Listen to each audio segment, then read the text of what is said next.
कभी हमने संकल्प किया था यहाँ आने के लिए, और बाबा ने कितना ड्रामा की जो राज है, इसकी जो अनादि सीन है, वो सब सेकंड बाय सेकंड बिल्कुल नोंधा हुआ है। और अगर हम सभी इस ड्रामा में अपने आप को कठपुतली समझते हैं बाबा के, तो जो बाबा चलाता है और ड्रामा जो सीन दिखाता है और उस पटरी पर हमको चलाता है, हम चलते जाते हैं। तो आज एक सुंदर दृश्य बाबा ने हमारे जीवन के अनुभव में जोड़ दिया है ना। मुझे ऐसे लग रहा है कि रॉयल परिवार बैठा हुआ है। बाबा के सभी रॉयल परिवार के बच्चे हैं। तो ये संगम युग का बहुत सुंदर समय है। बाबा कहते हैं संगम युग मिलन मिला युग है। यह हर पल हम एक दूसरे से मिलते हैं, एक एक सेकंड बीत जाता है, फिर उसकी रिपीटेशन फिर 5000 वर्ष के बाद होगा। हर पल नवीनता है। हम चाहे उसमें सीख भी सकते हैं, हम उससे अनुभव भी ले सकते हैं, चाहे साधारण हो या जो बाबा कहते हैं कई बार हमें अनुभव गहन अनुभव होते हैं। हर अनुभव का अपना अपना एक रोल है। और खास जब ब्राह्मण परिवार में मिलते हैं तो हमें खास दादी मनोहर इंदिरा जी सिखाया था। दादी कहती थी कि जब भी मधुबन से जाओ, सबसे पहले बाबा का और सभी दादियों की और सभी बड़ों की याद प्यार देना। तो सबसे पहले आपको हम मधुबन की तरफ से मीठे बाप दादा, दादी, दीदी और वरिष्ठों की दिल से बहुत बहुत याद प्यार स्वीकार करें। और ये मेरा एक सौभाग्य रहा है, और जब से मधुबन में आए हैं बड़ों के साथ कोई ना कोई सेवा का बहाना मिला, एकदम पास सेवा करने का। मधुबन पहुंचे, सूरज भाई को सुनते थे कैसेट से, और सेवा पहले 15 दिन हमको मिला सब्जी कटने में। तो फर्स्ट डे तो वो आकर के मुझे मेरे हाथ पकड़ के गए, आप सेवा करना। आप जिसको सुन रहे हो कैसेट से, और उस समय तो सूरज भाई का बहुत क्लास का एक अलग क्रेज था 94, 95 में, और वो आपके सामने है। कई बार मुझे समझ में नहीं आता था कि मैंने अपने जीवन में ऐसा कौन सा पुण्य किया जो बड़े आते ही मिल गए हमको। और मैं एक्चुअली मधुबन आया था कुटिया का गीत सुन करके कि मधुबन जो है पांडवों का घर है, तो मैं कुमार हूं, मुझे जाके मधुबन में रहना है। संकल्प किया था, लेकिन सेवा करने के लिए आए थे। और जो मधुबन को देखा एकदम भव्य, तो वो समझ में नहीं आया गीत वाला ठीक है या ये वाला ठीक है। और फिर कुछ समय बीता, रमेश भाई से मिलना हुआ एकदम नजदीक। जिस दिन सेवा करने के लिए आया 97 में मैंने सेवा करने के लिए आया उस डिपार्टमेंट में। तब जो भी सेवाधारी आते थे स्पार्क में, तो उनको रमेश भाई सेवा में रखते थे। वो पहले उनका इंटरव्यू लेते थे।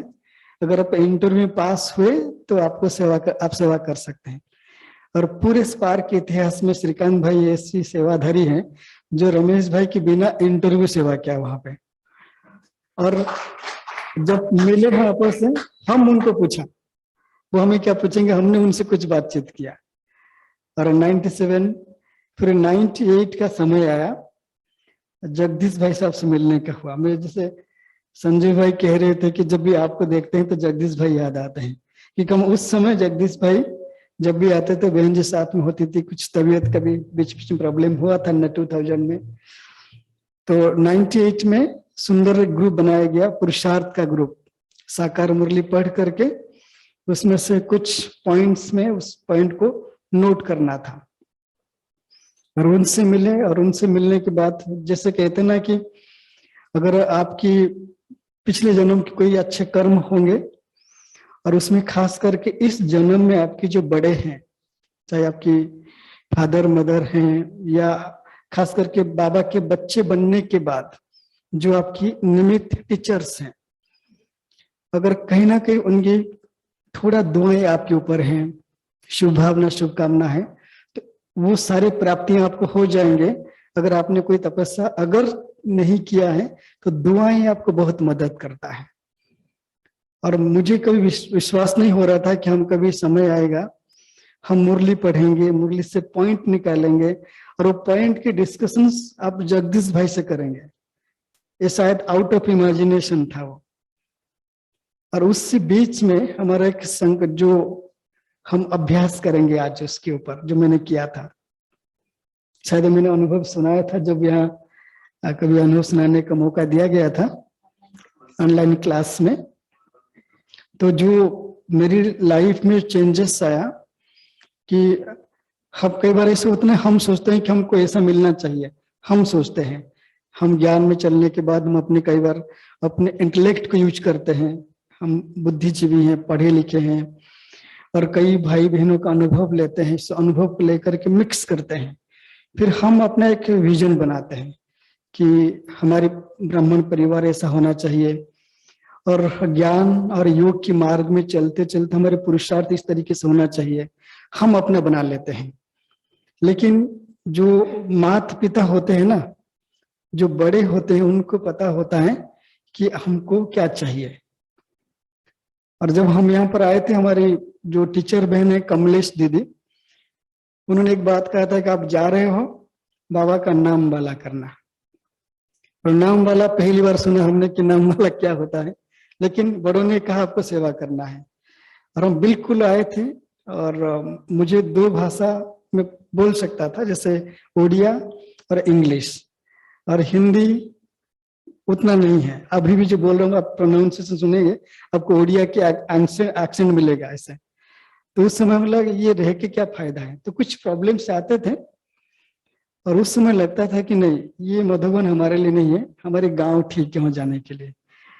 और लेकिन जब हम भाई साहब से मिले मुरली पॉइंट डिस्कशन को लेकर के, तो उन्होंने एक बहुत सुंदर बात कहा, और उनकी लास्ट क्लास में है, कई बार लोग उसको छोटा सा वीडियो क्लिप को निकाल करके सर्कुलेट करते हैं समर्पण के ऊपर। अगर हम अपने दिमाग चलाएंगे, अपनी बुद्धि चलाएंगे, अपनी हाथ पैर चलाएंगे, संकल्प को लगाएं कि हमें ये होना चाहिए, अनुभव करना चाहिए, तो हम कुछ नहीं कर पाएंगे। ये लौकिक में हो सकता है। जब हम बाबा के बच्चे बन जाते हैं, हम समर्पण हो जाए बाबा को अपनी बुद्धि को समर्पित कर दे, और बाबा जो अनुभव कराना चाहेगा कराएगा। लेकिन मुझे क्या करना है, सच्चे दिल से मेहनत करना है। जो बाबा ने कहा करने के लिए वो मैं करूं, दिल से करूं। और जब हम दिल से करते हैं तो सच्चे दिल पर साहिब राजी। तो उस समय पॉइंट के डिस्कशन हो रहा था, तो उन्होंने एक बात कहा कि अगर आप बाबा को सब कुछ दे देते हो, जिन जिन से आपकी कोई ना कोई चाहे रग या बुद्धि या कोई भी जुड़ाव है, तो बाबा धीरे धीरे बंधन काटेगा। आपको काटने की जरूरत नहीं है, आपको सिर्फ बाबा को सब कुछ सौंप देना है। ये जो आप कई मुरली सुना, बाबा कई बार कहा है कि पावर याद का अर्थ है तन मन बुद्धि और दिल बाबा के पास हो, उसको याद कहते हैं। आप बैठे हो इस शरीर के साथ, थोड़ी देर के लिए भूल जाओ कि ये शरीर मेरा है, ये बाबा का है, बाबा के घर में है, तो बाबा का हो गया। फिर मन बुद्धि दिल बाबा के हैं। हमने सोचा ऐसे थोड़ी होता है कि भाई दे दो, हम तो आप ही गए सेवा में। जो कई प्रॉब्लम्स आ रहे थे, उन्होंने एक बहुत सुंदर ट्रिक सिखाया था। तो वो ट्रिक था कि आप बाबा से बात करो, बाबा को सौंप दो, और बाबा को देखो। आप जो बाबा ट्रांसलाइट है ना, वो ट्रांसलाइट नहीं है, बाबा साक्षात में बैठे हुए हैं, बाबा मेरे लिए बैठे हैं। और जैसे आप उनकी आंखों में देखोगे, और आंखों में देखते ही आपकी मन की जो भावनाएं हैं, आप जो बनना चाहते हो, आप जो करना चाहते हो, वो आपके माता पिता हैं बाबा। तो उनकी आंखों को देखते ही आपको जो चाहिए वो शक्तियां, वो बल, और करने की जो आपको ट्रिक चाहिए या कुशलता चाहिए, बाबा आपको भर देगा। लेकिन तब भरेगा जब आप अपने दिमाग नहीं चलाओगे कि मुझे ये चाहिए, मुझे वो चाहिए। बस आपको इतना करना है कि बाबा मैं आपके पास आ गया, आपको जो देना है दे दो, लेकिन ये समर्पण भाव उतना जल्दी क्रिएट नहीं होता है। और हमारे सामने कई पेपर्स आए, हमने उसको उस बात को याद किया। जितनी बार पेपर आते थे, आप सोचिए कि हम डिपार्टमेंट में हैं और हमारी बैकग्राउंड कॉमर्स का है, और उस समय spiritual art gallery new construct हो रहा था। हमारे साथ जो भी आते थे भाई बहने, जो गेस्ट आते थे, सब साइंटिफिक बैकग्राउंड के होते थे। और मुझे भी अगर कुछ बोलना है, अगर मैं कुछ बोल भी दूं ना, मेरी प्रोनाउंसिएशन भी ठीक नहीं होगा, लोगों को समझ में नहीं आएगा। और कुछ सुनने को मिलता था, कमेंट्स वगैरह। और हम जगदीश भाई को ट्रिक को यूज किया। जब एक ग्रुप हमने गाइड किया, तुरंत बाबा के कमरे में किसी न किसी बहाने 2 मिनट चले जाते थे और बाबा को देखते थे हम। और जैसे बाबा को मैंने देखा तो बाबा कुछ ऐसे वर्डिंग मुझे देते थे, जैसे आता ना आपकी ब्रेन की स्क्रीन पर चीज आती थी कि अभी जाऊंगा तो मैं बात करूंगा, लेकिन कैसे करूंगा। और कोई भी ऐसे किताब में उठा लेता था, खास करके जो इटर्नल वर्ल्ड ड्रामा किताब, और जैसे उसको पलटाऊंगा, मुझे जो बात करना है ना वही दिखाई देता था। वो थ्योरी, वो साइंटिफिक लॉज जिसमें लिखा हुआ है, उसको पढ़ लिया और नेक्स्ट जो ग्रुप आते थे उस ग्रुप को मैं गाइड कर पाता था। सिर्फ इतने प्रैक्टिस किया।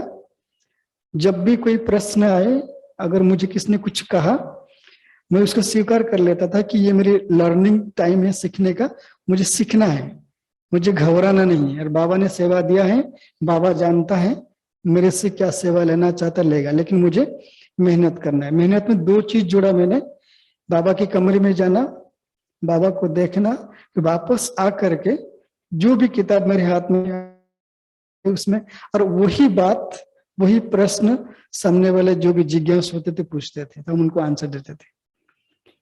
और हमने उनसे भी सीखा कि कैसे आपको रेफरेंस कलेक्ट करना है, थ्योरीज की, अलग अलग डिबेट, अलग अलग कंपटीशन, अलग अलग पेपर कटिंग्स, सब अपने आप धीरे धीरे करते करते 1 साल के अंदर सब कुछ रिकॉर्डिंग हो गया। लेकिन बाबा को बहुत अच्छी तरीके से यूज किया, और 1-1.5 साल के अंदर वो सारी बातें जो कहते ना कि किसको पता भी नहीं चला कि हम कॉमर्स के विद्यार्थी हैं। और उसी में आप सभी सुना होगा, जगदीश भाई जी की क्लास है, मैं बात को इसलिए सुना रहा हूं, हम उस पर अभ्यास करेंगे। उन्होंने क्लास लिया था कि जो बाबा के पढ़े लिखे बच्चे हैं उनके एक अच्छा सा संगठन होना चाहिए, कोई पीएचडी हैं, और खास करके फिजिक्स की जो एक्सपर्ट हैं, या न्यूरो साइंस के, न्यूरो बायोलॉजी, न्यूरो फिजियोलॉजी। उस समय वो 95-96 में क्लास किया था, आप सुनेंगे। तो जब मैं सुन रहा था, मुझे से लग रहा था कि ये सेवा तो मैं करूंगा, कभी मुझे मौका मिले ये सेवा हम करेंगे जरूर।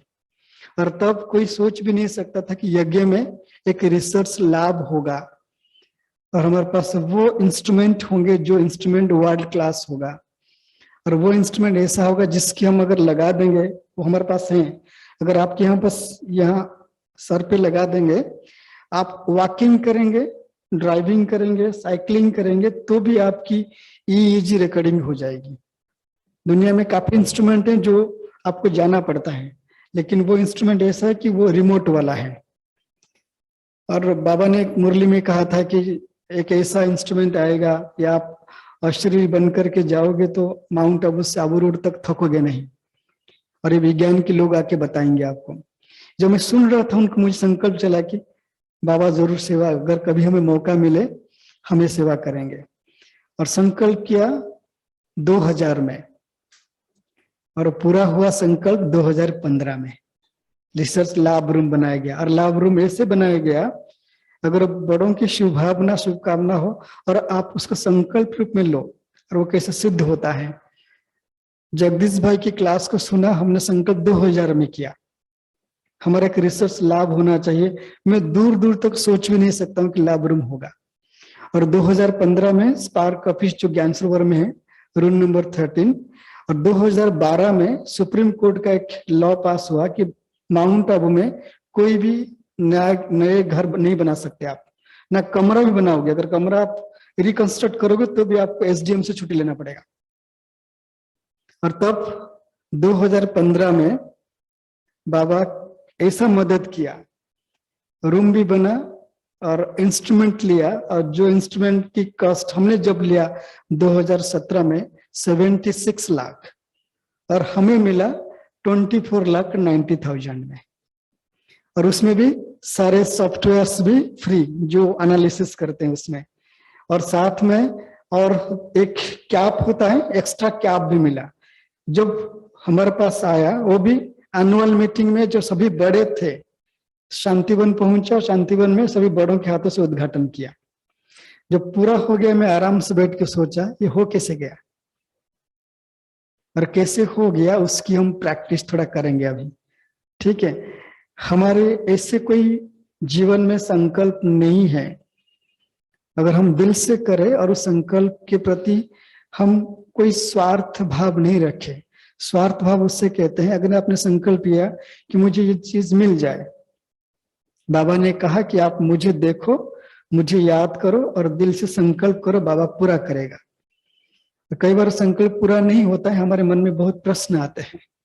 हमने तो बाबा को कहा, इतने लंबे समय से कहा, लेकिन बाबा नहीं कर रहा है, ये संकल्प ना हो।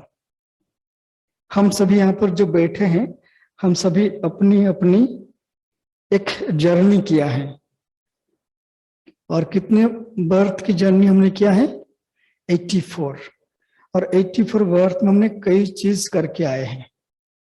और यहाँ जब बाबा के बच्चे हम बनते हैं तो बाबा सारी चीजों को ठीक कर देता है जब हम बाबा के बच्चे बन जाते हैं। और बाबा के बच्चे बनने के बाद अगर हम 5 बात पर अटेंशन देते हैं, कभी भी उसमें उन बातों पे से अमानत में खयानत, हमने बाबा को दे दिया, हम संकल्प नहीं करेंगे, बाबा करेगा जरूर। और 5 बात हम सभी सुनते हैं मुरली में, वो 5 बात जो आपने संकल्प लिया, कभी भी ये संकल्प नहीं करना है होगा या नहीं होगा, कभी भी नहीं करना है। जिसको बाबा मुरली में कहते हैं व्यर्थ और नेगेटिव से मन बुद्धि को डिटैच रखो। व्यर्थ नेगेटिव किससे कहते हैं, वो अगेन वो 5 क्वेश्चन मार्क हैं, क्या, क्यों, कैसे, कौन, ऐसे।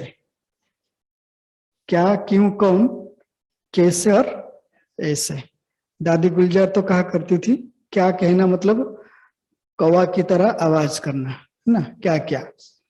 और ये सिर्फ कहने की बात नहीं है, आज सारी दुनिया में कुछ भी पढ़ लीजिए आप, आजकल लोग जो मोटिवेट करते हैं ना, मोटिवेशनल स्पीकर होते हैं, और ये 5 बातों घूमते हैं, वो बड़ा फैसिनेट वर्ड्स लेके जाते हैं, आपको पता भी नहीं चलता, ये वही 5 बात के ऊपर आपको अपने अपने तरीके से आंसर देते हैं, और वो सारे फिजिकल है।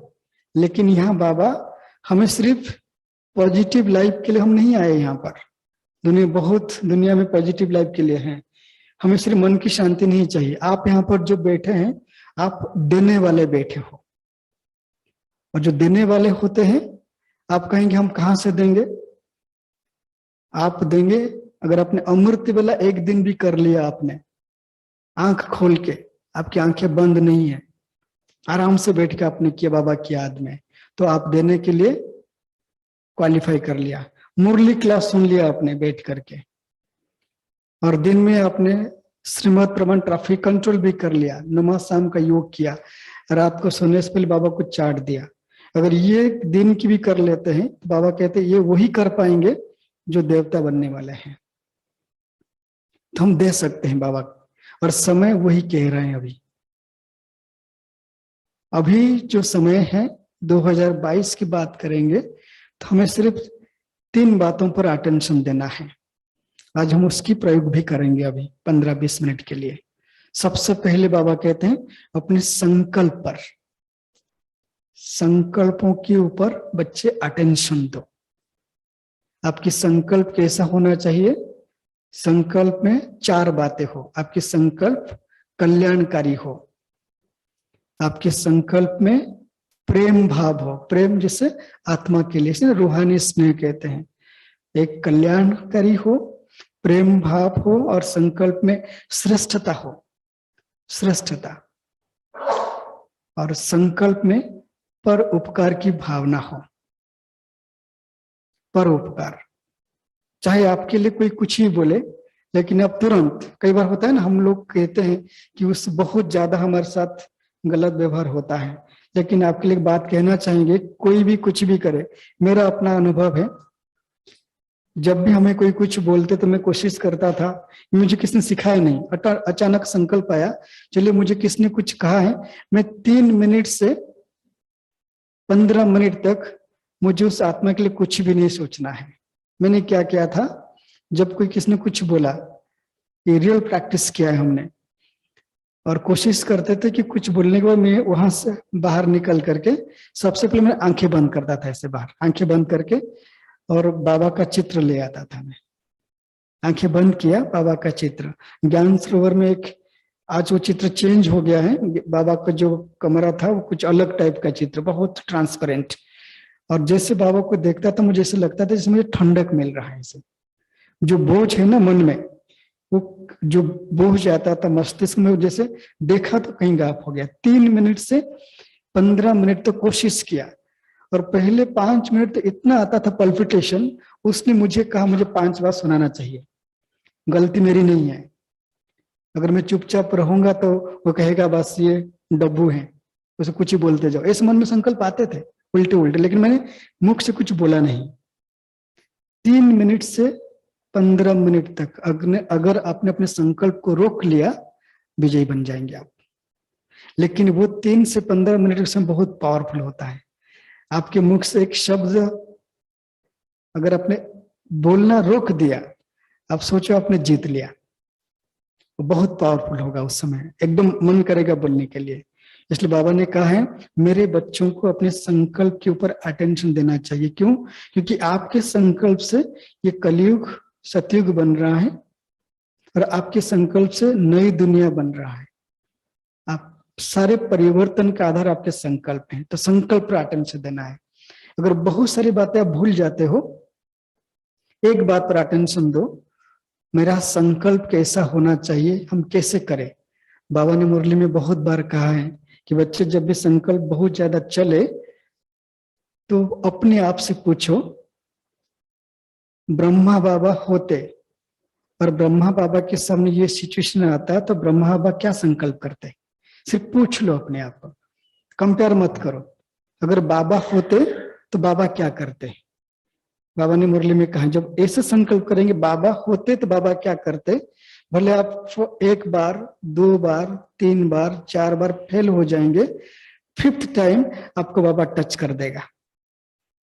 अगर आपकी कर्म की हिसाब किताब बहुत अच्छे हैं तो जैसे आपने संकल्प किया बाबा आपको दिखाएगा कि बच्चे आप ये करो, और आपसे हो जाएगा। इसको बोलते हैं संकल्प को समर्पित करना। आपको जो बता रहे हैं ये नंबर 1 पुरुषार्थी की बातें जो बाबा ने कहा था, और बाबा आए सबको नंबर 1 बनाने के लिए। और दूसरी चेकिंग आपको करना है, क्योंकि हम 2022 में हैं।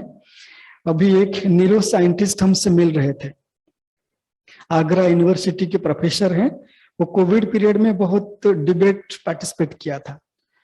तो वो जो हमसे मिलने के लिए काफी हम जानते हैं, जब वो पीएचडी कर रहे थे मैं उनको जानता था, लेकिन काफी अच्छा मेहनत किया उन्होंने, और नॉलेज की एक अच्छा खासा उनके पास मना अंडरस्टैंडिंग है। तो मुझे कह रहे थे कि अभी कई बीमारी ऐसे आ रही है, और वो बीमारी जैसे कोरोना हुआ हमारी फिजिकल और इम्यूनिटी सिस्टम को लेकर के, उन्होंने कहा कि आगे जो बीमारी आ रही है उसमें ब्रेन डेथ क्विक होगा। ब्रेन डेथ मतलब बीमारी होगी ऐसी, और संकल्प जैसे चलेगा, जो संकल्प की तूफान हो, और जिसकी आदत नहीं है संकल्प को कंट्रोल करने का, जिस बाबा हमको यहाँ पर सिखाते हैं, हम सभी को बाबा ने सिखाया है ट्रैफिक कंट्रोल। आप याद रखना हमेशा, ये ट्रैफिक कंट्रोल हम सभी के लिए संजीवनी है। तो आप कैसे भी कर लो, अगर आप अपने कुछ काम करते हो उसको रोक सकते हो, रोक दो। आप कहेंगे मेरे मन में जो कार्य कर रहे हैं उसके संकल्प चल रहा है, बैठ के क्या फायदा है। आप अपने शरीर को बिठाओगे तो भी फायदा है, क्योंकि बाबा कहते हैं कि जब आपका शरीर मन बुद्धि दिल चारों बाबा के साथ हो, वो पावरफुल याद है। अगर अपने याद की संकल्प में शरीर को बिठाए वो भी याद है, सिर्फ आप क्योंकि आप समेट लेते हो। वो कहते हैं कि जो ब्रेन डेथ की कॉन्सेप्ट आ रहे हैं आगे चलकर, कुछ कोई दवाई नहीं है। वो उन्होंने कहा कि आपके यहाँ पर जो मेडिटेशन सिखाया जाता है वो मेडिटेशन उस समय काम में आएगा। कि हमारे मेडिटेशन क्यों काम में आएगा बताइए? बाकी तो आप देखिए विपासना वाले भी करते हैं, माइंडफुलनेस वाले भी करते हैं, आर्ट ऑफ लिविंग वाले करते हैं। मैं हिसाब कर रहा था पूरे भारतवर्ष में जो ट्रेडिशनल योगा सिस्टम है, जो जिसको हम कहते हैं कंटेम्परेरी मेडिटेशन, वो लगभग 15 से 20 प्रकार के हैं। उसकी 12 ब्रांचेस भी हैं, बहुत सारे होते हैं उसमें। लेकिन उन्होंने कहा क्यों? क्योंकि आपकी जो प्रैक्टिस है, आप डिटैचमेंट संकल्प के द्वारा लोगों को मन बुद्धि से डिटैच करके प्रैक्टिस कराते हो। जिसकी आदत है डिटैचमेंट का और डिटैच्ड ऑब्जर्व बनने का, तो उनके अंदर वो क्वालिटी आएगा अपने ब्रेन की डेथ को रोकने के लिए। वो अपने पहले संकल्प रोकेंगे। हो सकता है आपके संकल्प चलेगा, लेकिन आपकी आदत है बीच बीच में ट्रैफिक कंट्रोल करने के लिए। तो जैसे आपके संकल्प चलेगा, आपकी मन और बुद्धि ट्रैफिक कंट्रोल की प्रैक्टिस की फेज में चली जाएगी अपने आप। आपको करने की कोई जरूरत नहीं। जिसको बाबा ने मुरली में कहा, अगर अंत समय की घड़ी आपको इशारा कर रहा होगा कि अंत होगा, आपकी बुद्धि वही आपको ले जाएगी जहां पे आपकी सुरक्षा होगी। ये सिर्फ स्थूल की बात नहीं है, ये सूक्ष्म की बात है। आज उस क्षेत्र के लोग भी कह रहे हैं प्रैक्टिस करो। अब बात वहीं आके रुक जाता है, प्रैक्टिस। और उस प्रैक्टिस में क्या उन्होंने कहा, जो ज्यादा से ज्यादा अपने संकल्प को पॉजिटिव करते हैं। आपको पता है हम जो संकल्प करते पॉजिटिव संकल्प नहीं है, हमारे संकल्प एलिवेटेड थॉट है, एलिवेट करने वाला। कोई कहते हैं बाबा के बच्चे हम पॉजिटिव संकल्प करें, हम तो बहुत ऊपर हैं। पॉजिटिव संकल्प वही लोग कर जिनको संकल्प की बात, हम एलिवेटेड थॉट करते हैं, अर्थात हमारे संकल्पों के द्वारा दूसरों को वरदान प्राप्त होता है। जैसे आपने संकल्प किया कि मैं आत्मा हूं, शांत स्वरूप हूं, शांति के सागर शिव बाबा की संतान हूं। ये सिर्फ संकल्प नहीं है, ये सिर्फ विचार नहीं है, ये संकल्प किसने दिया है? स्वयं परमात्मा ने दिया है। और इससे पहले हमें किसने नहीं कहा था? हम तो शांति बाहर ढूंढ रहे थे। जो परमात्मा ने दिया, जो आप संकल्प करते हैं। मैं आज भी उस क्लास में कह रहा था कि अगर आपने संकल्प किया मैं आत्मा शांत स्वरूप हूं, शांति की सागर शिव बाबा का संतान हूं, आपके संकल्प करना अनेक आत्माओं को गुप्त रीति से हिम्मत की श्वास भरता है। बाबा उसको कहते हैं हिम्मत और साहस की श्वास भर रहे हो आप। तो हमारी संकल्प ही वरदान है। आप सोचिए इस बात को। तो इसलिए संकल्प पर अटेंशन देना जरूरी है। और दूसरी अटेंशन दृष्टि पर। और दृष्टि अक्सर करके हमारी एक आदत बन चुका है कि हम कमियों को देखना। कोई भी चीज होता ना, क्योंकि बाबा इतना बढ़िया बात सिखाया है, अगर छोटी सी कमजोरी हो ना वो दिखाई देता है, इतनी अच्छी बात नहीं दिखाई देगी। बाबा इसलिए कि दृष्टि पर अटेंशन दो। हमारी दृष्टि दिव्य दृष्टि तब बनेगी जब हम दूसरों की विशेषताओं को देखेंगे। विशेषताएं, क्वालिटीज देखें। बाबा कहते हैं क्वालिटीज कैसे देखेंगे? उसके अभ्यास है। जितने भी बाबा के बच्चे हैं, सब बाबा के बच्चे जिनको बाबा ने खुद मर्जी व जीवन दिया है, वो सब देवी देवता बनने वाले हैं। बाबा क्या कहते हैं कि नंबर 1 आत्मा को मैं जिस नजर से देखता हूं, एकदम लास्ट को भी उसी नजर से देखता। अगर भगवान को पता है कि इसके अंदर क्या कमी कमजोरी है प्रमाण सहित, फिर भी वो गुण देख रहा है और मुझे कुछ मालूम ही नहीं है, मुझे किसने कहा है, उसको सुन करके मैं अपने परसेप्शन बना करके दृष्टि बदल देता हूं, तो क्या होगा? जब दृष्टि हम नेगेटिव, व्यर्थ या दोषपूर्ण बनाएंगे, उसमें क्या होगा? बाबा ने बहुत अच्छी बात कहा है, जो उसको कहते हैं बाबा पर्दा और दीवार। अगर आप दोष दृष्टि देखा तो आपके नजर के सामने पर्दा आ जाएगा। पर्दा अर्थात उस पर्दे के पीछे आपको सब कुछ मिलने वाला है, लेकिन दोष दृष्टि होने की वजह से आपको दिखाई नहीं देगा। और दीवार अर्थात आप आगे बढ़ना चाहेंगे, वो दोष दृष्टि की वजह से आप आगे नहीं बढ़ पाएंगे। और इसलिए बाबा कहते हैं दृष्टि को चेक करो। और तीसरी अटेंशन बाबा कहते हैं जब भी कुछ बोलते हो आप अपने बोल पर अटेंशन दो। अगर 3 बात को चेक करेंगे, और बोल में बाबा कहते हैं, एक तो बोल में आपकी हाँ जी होना चाहिए, और बोल ऐसा हो जो दूसरों को आगे बढ़ाए, और बोल में 4 शब्द नहीं होना चाहिए। बाबा कहते हैं ब्राह्मण कभी तो नहीं करते हैं।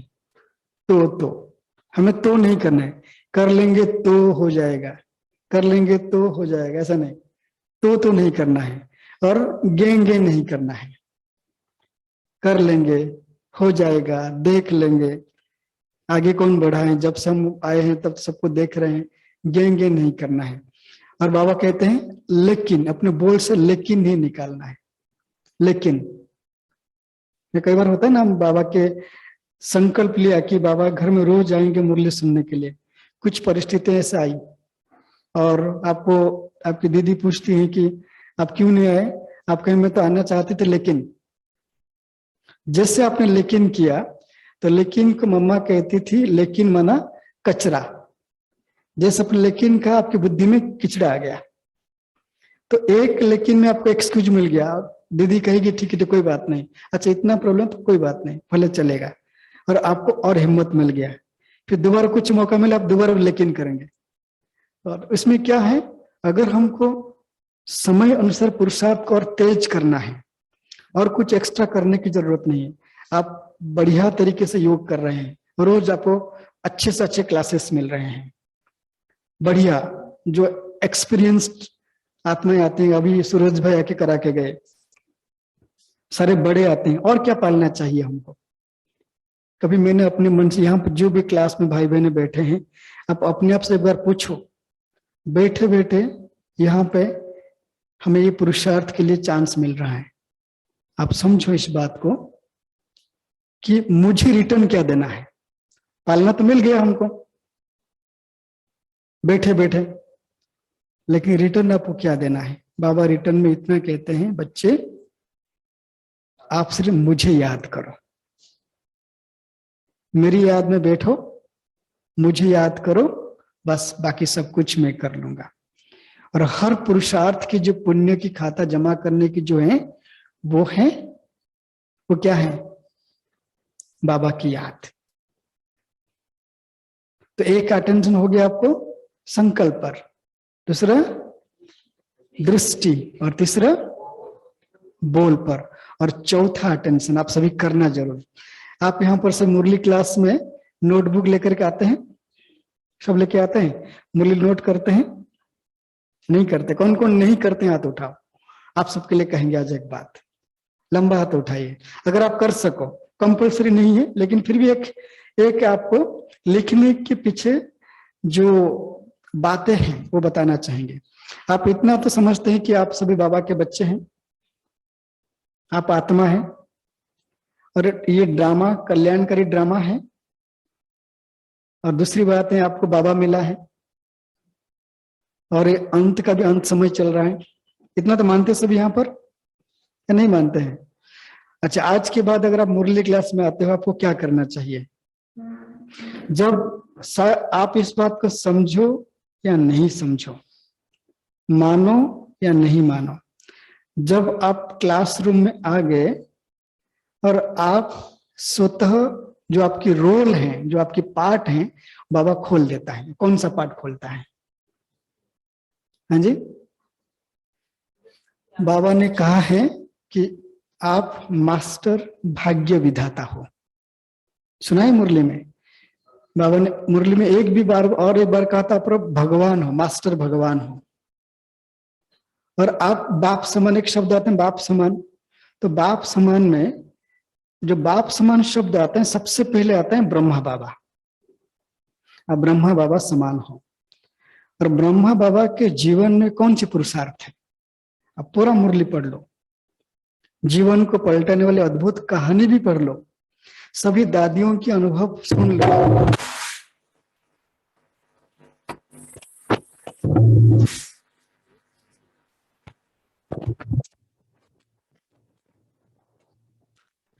उसमें अगर नोट करेंगे, पढ़ना और लिखना, पढ़ना और लिखना, और कुछ नहीं बाबा के जीवन के पुरुषार्थ में।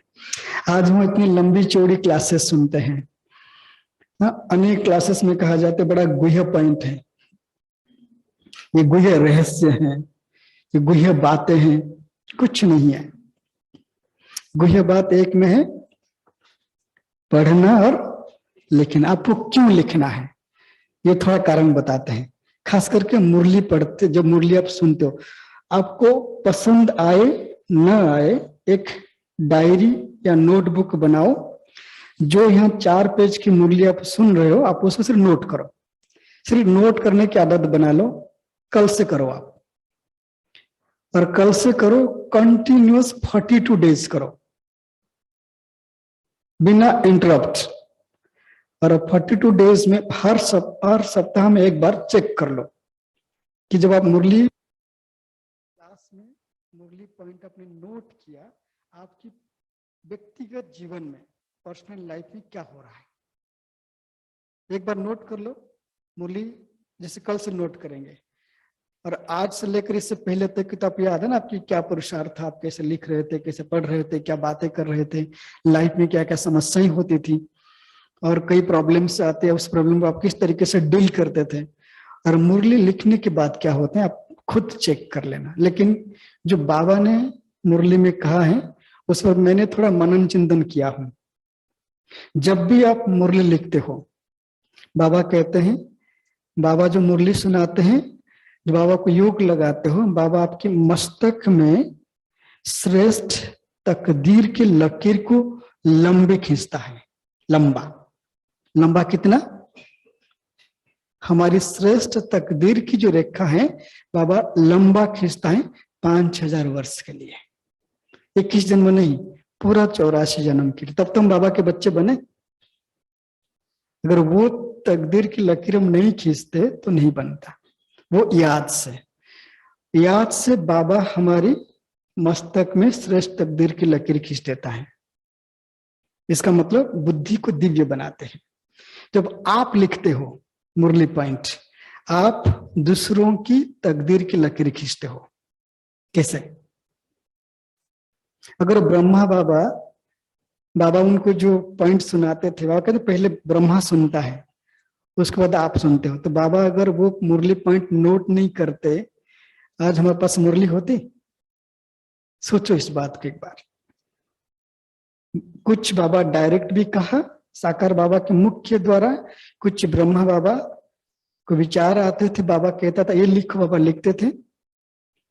और जब आप यहाँ बैठ जाते हो, यहाँ पर हम सभी को गुप्त रीति से एक वरदान मिलता है। जब आप बाबा के सामने बैठ जाते हो, पूर्वज और पूज्य स्वरूप।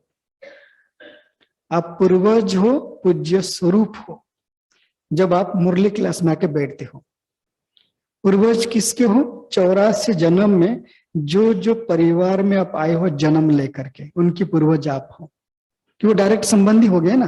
अगर आप जीनोलॉजिकल ट्री बना दिया जाए, आत्मा सतयुग में आई, उसके बाद जन्म लिया, फिर उसके बच्चे, फिर उसके बच्चे, जो भी बनता है संबंध बनते गए, एकदम ह्यूज होगा। आपके पूर्वज आप उनके हो। आप जब लिखोगे वो आत्माएं कहीं पर भी होंगे, क्योंकि परिवर्तन की मशीनरी बहुत गुप्त है यहाँ पे। आपका लिखना, आपका बैठना, आपका देखना, आपका बोलना, आपका चलना, सब कुछ आपके द्वारा बाबा कराते हैं। और इसकी मुरली है। पहले जो भक्त आएंगे वो आपको देखेंगे, आपकी आंखों से, आपकी मस्तक से, आपकी बोल से, आपकी चलन से वो प्राप्त कर लेंगे। जैसे उनको साक्षात्कार होगा, उनको दिखाई देगा, या उनकी कुछ संकल्प पूरे हो जाएंगे, उनको लगेगा कि आपसे मिले तो उनका संकल्प पूरा हो गया। ये तब जब होगा फिर आपके द्वारा बाप को जानेंगे। और इनकी संख्या 70 to 90% आत्माएं। बाबा कहते हैं पहले बाबा आपके द्वारा कराएगा, बाद आपके द्वारा प्रत्यक्ष होगा। उसकी शुरुआत होती है मुरली क्लास में। जितने पॉइंट आप लिखेंगे उस पॉइंट के द्वारा आपको याद हो न हो, इच्छा हो न हो, लेकिन आज के बाद क्या करना है आपको? अपने लिए भले न हो, आप जिनके पूर्वज हो, और आप जिनके इष्ट देवी हो उनके लिए लिखो। आपको क्या पता कि आपके पॉइंट लिखने से, जैसे मान लीजिए आज बाबा ने मुरली में कहा था कि आप रहम दिल हो, और क्या कहा था आज बाबा ने मुरली में कहा था, एक तो आप रहम दिल हो और महादानी। जो अपने लिखा ना, मैं रहम दिल महादानी हूं, लिखते ही उसी क्षण किसी आत्मा का भाग्य बन जाएगा। वही तो कैसे वाला, जैसे आप लिखे यहाँ पर ना, जब आप यहाँ बैठते हो, बाबा ने मुरली में कहा है, वो मुरली जरूर पढ़ना। उस मुरली का डेट है 31/12/1970 की मुरली है। 1970 31/12। और एक मुरली की डेट है श्रेष्ठ पद का आधार मुरली 7/12/83। दो मुरली पढ़िए, आपको समझ में आएगा। इसमें पूर्वज किससे कहते हैं, पूज्य किससे कहते हैं। पूर्वज से पूज्य स्वरूप आत्माएं जो कर्म करते हैं वो कर्म का गायन होता है और पूजन होता है। गायन और पूजन। और गायन पूजन कौन करेगा? आपके भक्त आत्मा करेंगे। और भक्त आत्मा आपके कौन सी कर्म को पूज्य करेंगे, पूज्य ज्ञान पूजन करेंगे। यहाँ बाबा के घर में आने के बाद आपने क्या किया? आप बाबा घर में किस लिए आते हो? पढ़ने के लिए, लिखने के लिए। आपने जो पढ़ा और लिखा, यही आपका क्या बन जाएगा? अगर आप यहाँ बैठे मुरली क्लास में, आपको नींद आ गई, सोचिए आप इस बात, और आपकी भक्त वहां पे आपकी पूजा कर रहा है प्राप्ति के लिए। और प्राप्ति कैसे होगा? आपके द्वारा बाबा कराएगा ना, अपने आप कुछ नहीं कराता है बाबा। इस बात थोड़ा समझिए। आप यहाँ बैठे हो, स्वयं भगवान दाता विधाता वरदाता यहाँ बैठा है, और आप उनके सामने डायरेक्ट बच्चे हो, और आपके द्वारा आपके भक्तों की भाग्य जगाएगा। और भक्तों का भाग्य जगता है 3 विधि से।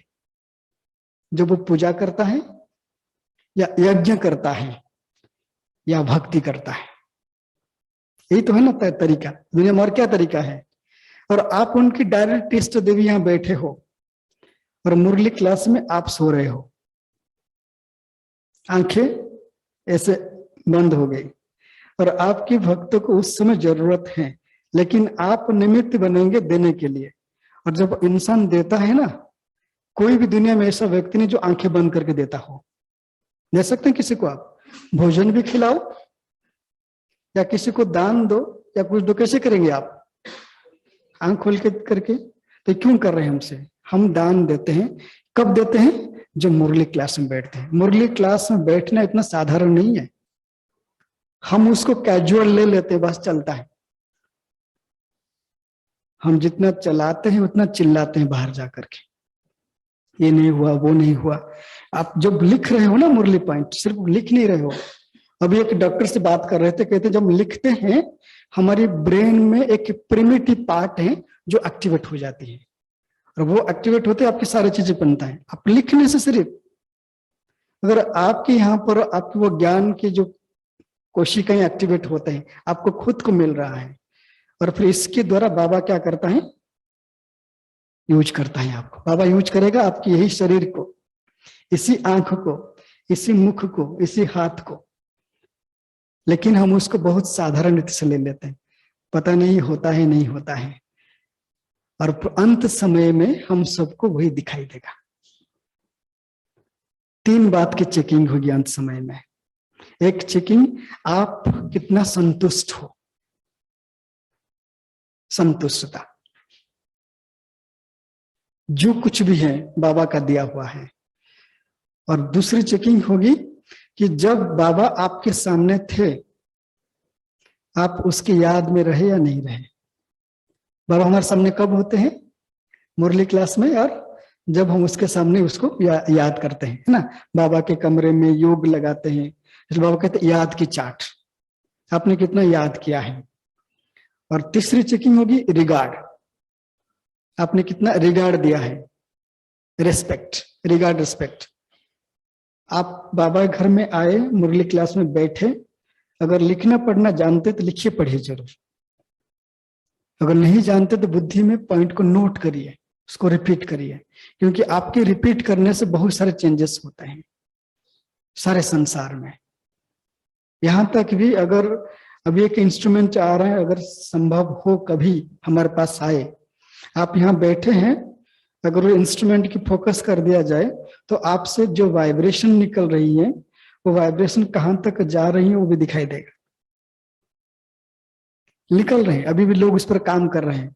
चलो वो हो ना हो, लेकिन हम तो इतना जानते हैं ना कि हम यहाँ पे जो कर रहे हैं, हमारे जीवन से, हमारे व्यवहार से, हमारे कर्म से दुनिया बदल रहा है। दुनिया तो ऐसा आसमान से नहीं बदलेगा ना, हमें बदलना है। तो हमारी बदलाव कहाँ से होती है? मुरली क्लास। बार बार मैं आपको नोट करा रहा हूं मुरली क्लास। क्यों नोट करा रहे हैं? आपकी इसी दिल्ली की बात है, शक्तिनगर सेंटर 2011 हम लोग ने प्रोजेक्ट लिया था। उसमें डिपास, डीआईपीआर, इनमास, ये तीनों लैब जुड़े हुए थे और 120 दिल्ली से बाबा के बच्चों को लेकर के एक्सपेरिमेंट किया गया था और 40 साइंटिस्ट थे। और उनको जो रिजल्ट मिला, उन्होंने ये कंक्लूजन में निकाला कि आपके यहाँ पर जो परिवर्तन हमने देखा बीकेस में, ये परिवर्तन मेडिटेशन की प्रैक्टिस से नहीं हुआ है। परिवर्तन बेहतरीन है, कोई भी मेडिटेटर्स हमने देखा है, इतना बढ़िया परिवर्तन हम किसी में नहीं देखा है। Cognitive changes, psychological changes, affective function changes, physiological changes सब हुआ है, लेकिन मेडिटेशन का इफेक्ट कम है। लेकिन और कोई आप ऐसे करते हो अभ्यास जिसकी वजह से परिवर्तन हुआ है, और वो आपकी कंपल्सरी है। उन्होंने, वो साइंटिस्ट ने कहा, उसको पता नहीं था। वो कौन सी क्लास बताओ? आप अमृत वाला योग किया या नहीं किया, किसको पता है? आप बैठ के योग लगा रहे हो नहीं लगा रहे, किसको पता है? लेकिन मुरली क्लास में आप अटेंशन से सुन रहे हो या नहीं सुन रहे हो, जो क्लास कराते टीचर उनको पता चलता है ना। तो वो डॉक्टर अरुणिमा गुप्ता, अभी भी वो एसोसिएट डायरेक्टर है डीआईपीआर की, वो खुद शक्तिनगर सेंटर पर आकर मुरली क्लास अटेंड किया और अटेंड करने के बाद उन्होंने पूरा पेपर निकाला उसके, जो रिजल्ट उनको मिला था। तो उन्होंने कहा कि पूरे ब्रह्मा कुमारीज की जो हमको पता चला, इनकी जो प्रैक्टिस है, जो प्रैक्टिस की वजह से आपकी ब्रह्मा कुमारीज में ये चेंजेस दिख रहा है, सब हमें देवी देवता नजर आते हैं, वो सिर्फ मुरली क्लास की वजह से। आप सोचिए, एक 99 के साइंटिस्ट बात कर रहा है कि हम नहीं जानते मुरली क्लास के महत्व क्या है। इसलिए हमने आपको अटेंशन दिलवाया कि जब भी मुरली क्लास में बैठते हो, अगर पढ़ना लिखना जानते हो, थोड़ा सा मेहनत अपने बच्चों के लिए कर लो। आपके बच्चे कौन है? आप हिसाब करेंगे कितने बच्चे हैं? आप सोचिए, 9,16,108 ये सत्य के प्रथम जन्म में आएंगे ब्रह्मा बाबा के साथ। 9,16,108 और इनके डिवाइड कर दो 750 करोड़ आत्माएं। एक आत्मा को कितनी आत्मा मिल रहे हैं सेवा करने के लिए? कभी आप कैलकुलेटर में हिसाब कर लेना। तो उतनी आत्माओं की आप माँ बाप हो। उसके बाद आपके द्वारा वो आपके माँ बाप हैं। कौन? शिव बाबा और ब्रह्मा बाबा। आपके बिना गति नहीं है। तो इसलिए आपको कहाँ अटेंशन देना है? मुरली क्लास में, जिसको हमने कहा लिखना पढ़ना। इसका अर्थ है कृति। कृति मतलब कर्म करना, अपने हाथों से कर्म करना। और हाथों से हम सबसे श्रेष्ठ कर्म क्या करेंगे? मुरली क्लास, मुरली को नोट करना। हम क्यों मुरली नोट करेंगे? हमें, अगर हम मुरली नोट करते हैं तो हमारी वजह से जाने अनजाने अनेक आत्माओं की भाग्य बन रहा है। याद हो गया सबको? तो चलिए हम 15 मिनट प्रैक्टिस करेंगे। मुरली की रिगार्ड है। अगर मुरली क्लास में आते हो, यहाँ टीचर बहन बैठ गए, फिर आप आते जा रहे हो, तो बाबा का रिगार्ड नहीं है ना। और मुरली क्लास चलता है, बीच में उठ जाना, वो भी रिगार्ड नहीं है। और मुरली क्लास आप हमेशा याद रखना, अगर आपने मुरली सुना है, चाहे कैसे भी सुने हो, कम से कम 3 मिनट बाबा को याद करके उठना चाहिए। एकदम कंप्लीट हो जाएगा आपकी पुरुषार्थ। बिना बाबा को याद किए नहीं उठना है। अभी हम 15 मिनट की अभ्यास करेंगे। ये अभ्यास बाबा ने कहा था 79 की मुरली में, जन्म जन्मांतर आत्मा अनेक बोझ लेकर के आई है। व्यर्थ, नेगेटिव, पाप कर्म, विकर्म, जो भी हम सुना है। लेकिन बाबा कहते हैं कि एक अभ्यास, ऐसा अभ्यास जैसा आप अभ्यास करेंगे, आत्मा की बोझ जो है ना, वो बोझ खत्म हो जाएगा, एकदम आप हल्के हो जाएंगे। और वो अभ्यास है, बाबा 4 प्रैक्टिस कहते हैं। आकारी, पहले साकारी, आकारी, निराकारी और वैकुंठवासी, अर्थात विष्णु चतुर्भुज स्वरूप में। आपको अभ्यास बता देंगे हम, आपको जैसे पहले मैं एक्सप्लेन कर देता हूं, उसके बाद 2-2 मिनट आप उसी स्वरूप में रहेंगे, बीच में हम कमेंट नहीं करेंगे, ठीक है। सबसे पहले प्रैक्टिस साकारी। साकार अर्थात आप अपने आप को भ्रुकुटी पर बिठाएंगे, सिर्फ एक ही संकल्प करेंगे आज की मुरली के हिसाब से, मैं आत्मा ज्योति बिंदु हूं, और बिंदु में 84 जन्म की कहानी नोंधा हुआ है। बस साकार शरीर में आत्मा बिंदु हूं, कहां पे देखेंगे अपने आप को? भ्रुकुटी में। उसके बाद आकारी।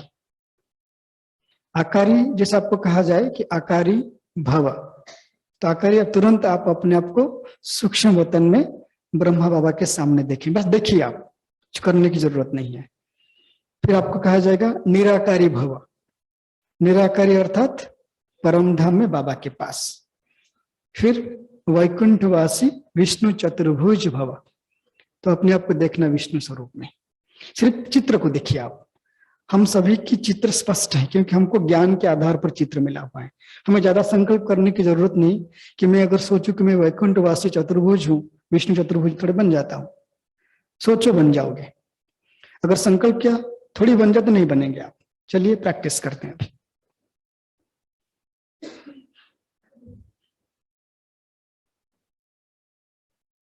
पहले साइलेंस हो जाए, संकल्प करो, फुल स्टॉप, कोई संकल्प नहीं, वर्तमान में आ जाओ।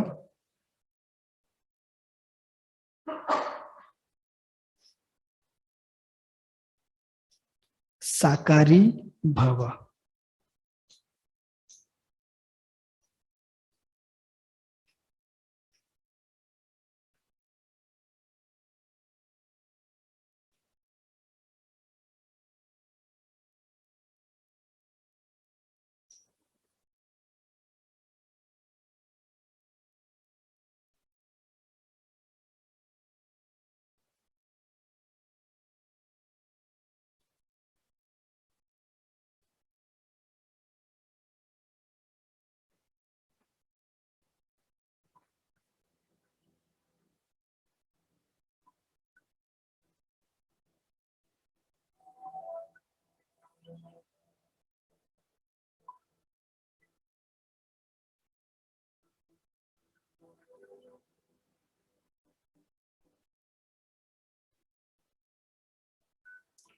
आकारी रूपधारी भव।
वैकुंठवासी विष्णु चतुर्भुज भवा।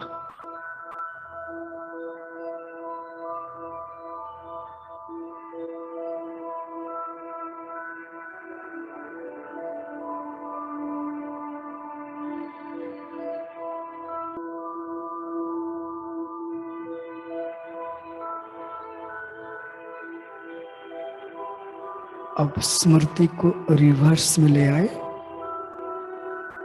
निराकारी भव,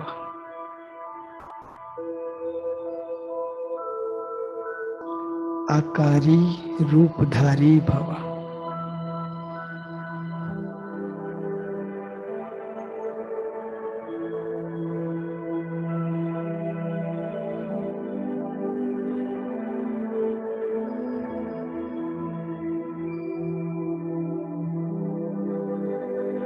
अब साकार देह में भ्रुकुटी पर